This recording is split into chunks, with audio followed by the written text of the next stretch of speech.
નમસ્કાર દર્શક મિત્રો, આપ જોઈ રહ્યા છો ગુજરાત ન્યૂઝ 86। અવનવા સમાચાર મેળવવા માટે આપ અમારી ચેનલને લાઈક કરો, શેર કરો અને સબસ્ક્રાઇબ કરો। કાંકરેજ તાલુકાના પાદર ગામના ખેડાની જોગણી માતાજીના મંદિરે આજના રોજ જાતર રમેલનું આયોજન કરવામાં આવેલ છે। જાતર રમેલ કરનાર જોશી કરશનભાઈ ભાણજીભાઈ અને તેમના પુત્ર શ્રી વિષ્ણુભાઈ કરશનભાઈ જોશી, જગદીશભાઈ કરશનભાઈ જોશી તેમની માનતા નિમિત્તે જાતર રમેલનું આયોજન કરવામાં આવ્યું હતું।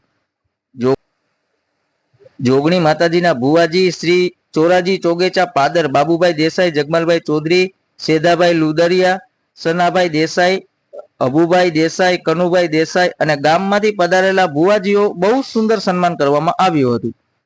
આજુબાજુના ગામમાંથી પધારેલ અન્ય ભુવાજીઓને સાલ ફૂલહાર ભેટ આપી અને સન્માન કરવામાં આવ્યું હતું અને ભોજન પ્રસાદ અને ચા પાણી નાસ્તો અને બળી બાકસ આપીને ભુવાજીને આમંત્રિત નામી અનામી મોટી સંખ્યામાં ઉપસ્થિત રહ્યા હતા।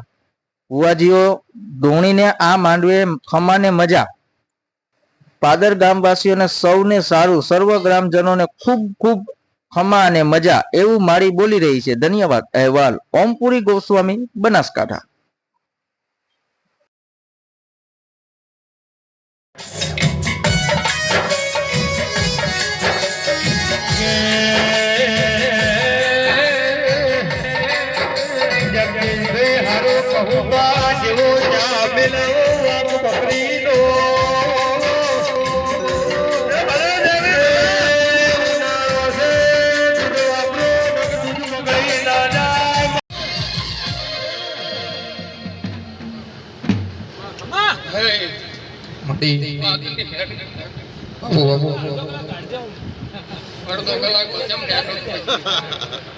હવે ગાડીઓ આવી ગાડી છે।